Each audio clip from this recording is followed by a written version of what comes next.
اللہ تعالیٰ نے فرمایا ہر راہ حق کا جو منکر ہے، ہر وہ شخص جو راہ حق کا منکر ہے، ہر منکر کے اعمال مزین کر کے دکھاتا ہے۔ پہلے میں نے آپ کو قرآن کی سیر کرائی، قوم عاد کو دیکھ لو، قوم سمود کو دیکھ لو، فرمایا شیطان نے اعمال ان کے مزین کیے تھے، اور خیال کرنا دعویٰ ایمان مزین نہ ہو جائے۔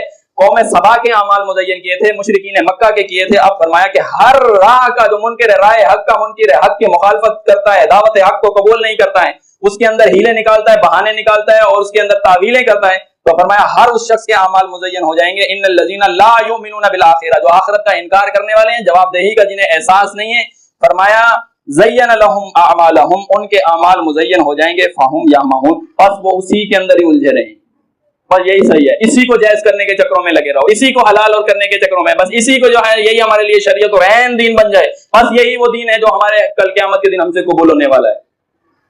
سوچنے پوچھنے، آج جس نقش قدم پہ چل رہے ہو، دعویٰ ایمان کے بعد جو تم نے طریقہ اختیار کیا ہوا ہے، کیا یہی دین کل قیامت کے دن قبول ہونے والا ہے؟ اللہ یہ نہیں کہتا قرآن میں اسلام کے علاوہ کوئی اور دین لے کر آؤ گے میں قبول نہیں کروں گا۔ اسلام کے اندر مشرکوں کے جنازے تھے، اسلام کے اندر غیر اللہ کی نظر و نیاز کرنے والے، غیر اللہ کو پکارنے والے لوگوں کا جنازہ پڑھنا تھا، دعائیں مغفرت کرنا تھا؟ نہیں تھا۔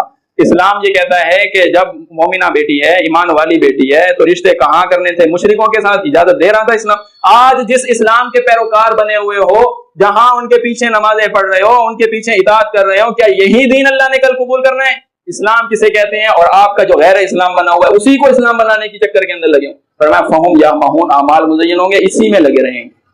یہ شیطان کرتا ہے۔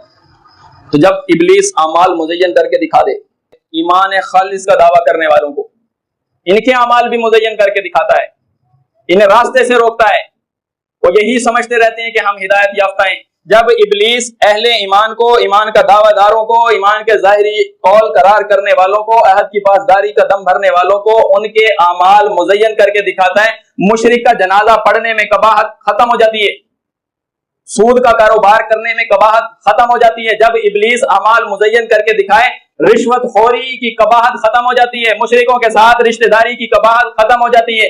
جب ابلیس اعمال مزین کر کے دکھائے، مشرک کو اپنا امام بنانے میں قباحت ختم ہو جاتی ہے۔ جب ابلیس اس ایمان کے دعوے داروں کو کوئی اعمال ان کے مزین کر دے، جمہوریت کے اندر حصہ لینے میں قباحت ان کی ختم ہو جاتی ہے، اپٹن میں، مہندی میں، مائیوں میں، فوٹوگرافی کرنے میں، سیلفیاں لے لے کے اپلوڈ کرنے میں ان کو قباحت ختم ہو جاتی ہے۔ سمجھ لیجئے کہ شیطان نے ان کے اعمال مزین کر دیے ہیں، اور جب شیطان ان کے اعمال مزین کر دے، اللہ کی راہ سے وہ انہیں روک دیتا ہے، وَيَحْسَبُونَ أَنَّهُمْ مُهْتَدُونَ، اور یہی سمجھتے رہتے ہیں ہم ہدایت یافتہ ہیں۔